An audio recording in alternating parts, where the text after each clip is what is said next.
Libertarian investor here. A lot of people don't know that I encouraged many people to vote for Trump over Kamala Harris and over the blatant socialist policies of the quote-unquote left, and we'll talk about right and left here, but I criticize anyone who makes a mistake, and I praise anyone when they do something good, and there's a lot to praise in the Trump administration. One of the aspects of the administration that I am very happy about and I constantly praise is what's going on in the Health and Human Services Department. Finally, we're having a health department that goes to the science and that is putting the science above corporate interest. And of course, as a libertarian, a lot of people would ask, well, why would you praise the health department? Government should not be involved in health. And indeed, I agree with that.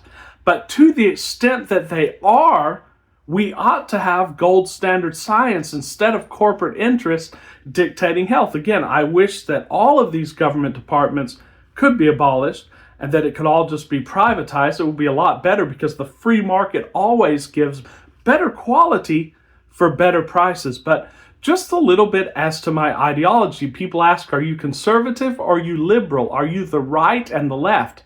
And these terms are so convoluted because they have shifted places throughout history. You see, originally the conservatives were the people who wanted to keep feudalism going, and the liberals were those who supported the free market. You see, the classical liberals were the greatest champions of the free market, albeit they did not have the full economic picture until Menger and the Austrian economists, and indeed even earlier than that, the scholastics in Spain identified the philosophical and epistemological basis of economics, but they did have most of the picture correct. Adam Smith had most of the picture correct, that the market spontaneously aims to serve the needs and the wants of the consumers and so on. The invisible hand, while it might be unfortunate terminology, it did spark the Industrial Revolution.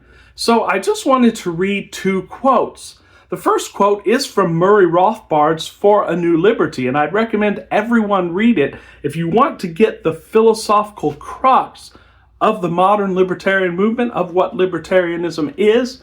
You need to read that book.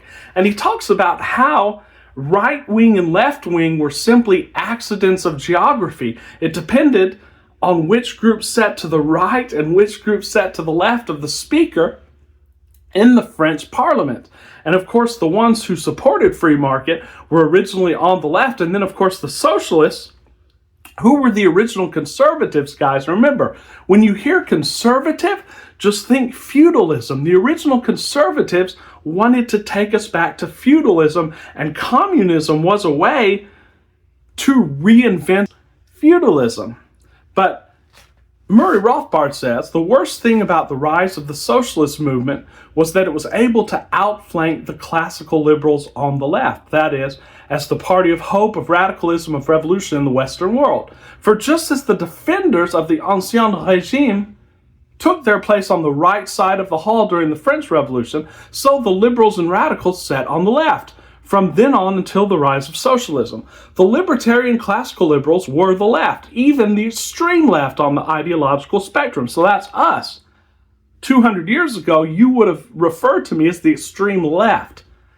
As late as 1848, such militant laissez-faire means free market, and the government should leave us alone and allow us to freely transact business and relations with other humans. French liberals such as Frédéric Bastiat, one of the great precursors of classical liberalism and libertarianism, sat on the left in the National Assembly. The classical liberals had begun as the radical revolutionary party in the West, as the party of hope and of change on behalf of liberty, peace, and progress. To allow themselves to be outflanked, to allow the socialists to pose as the party of the left, they were really conservatives, was a bad strategy error. Allowing the liberals to be put falsely into a confused middle-of-the-road position with socialism and conservatism as polar opposites. Since libertarianism is nothing if not a party of change and progress toward liberty, abandonment of that role meant the abandonment of much of their reason for existence. either in reality or in the minds of the public. So you see libertarianism today, especially with people like the Cato Institute, which have a lot of good aspects, but they've been placed on the right of the spectrum. And the right stands for conservatism, defense of the old ways. But libertarianism and classical liberalism as a movement came to break up the monopolies of feudalism. In fact, and here's where the convolution of the left comes. You look at people like Alejandra Ocasio-Cortez. You look at people like Bernie Sanders and the neo-socialists that we have. You look at people like Mamdani. They talk about corporate greed. They talk about that we need to not have a billionaire class, that we need to tax the billionaires. And indeed, guys, the thing is, we've never seen pure capitalism. In a pure capitalistic society, we would not have these oligarchs. We would not have these concentrations of power where corporations are controlling the lives of masses of people. The only way you have that is through government, because the only way you can have monopolies and huge corporations is through government favoritism. You will see that people like Tesla and Meta and others, you could just go back and see even last year, they hardly pay any income taxes. But the middle class and the lowly millionaires pay a lot of taxes. That is one way out of many. Other things are subsidies and regulations and laws that create this oligarch class. And what the socialists don't realize, or maybe they realize they don't want to realize, is that if you just allow pure free market, you would no longer have this overclass. You would not have to tax the overclass. But of course, taxing the billionaires end up simply being a tax on all of us. It's just another way for the conservatives, again, to masquerade as socialists. So I wanted to read one more quote from the great Ayn Rand. And Ayn Rand, while not claiming to be a libertarian, a lot of her philosophy has informed modern libertarianism. A lot of her philosophy is good. We don't agree with everything. But she said this. She said, objectivists, which are, you could fill that in with libertarians, are not conservatives. We are radicals for capitalism. We are fighting for that philosophical base which capitalism did not have and without which it is doomed to perish.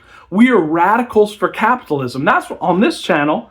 And libertarians, what we ought to be doing is establishing the bases for pure capitalism, for pure laissez-faire. And everything on a truly free market will be the most egalitarian system that we can have. When the government tries to force egalitarianism from the top down, because the government is not omniscient, read Hayek for that the government does not have all of the relevant information. Nobody could ever have the relevant information because we're all fallible individuals. They will simply make the whole society poorer. Whereas if you allow the free market to work, we would have infinitely cheaper goods because everyone would be able to compete, and they would have to compete for the highest quality for the lowest price. Capitalism is the way to liberate the masses, guys. It is not socialism. So radicals for capitalism, radicals for libertarianism, and that's why we don't defend the right or the left. We're striving toward that ideal of laissez-faire and freedom for all. So till very soon, guys, this is Javier, the Libertarian Investor, bidding you a wonderful weekend.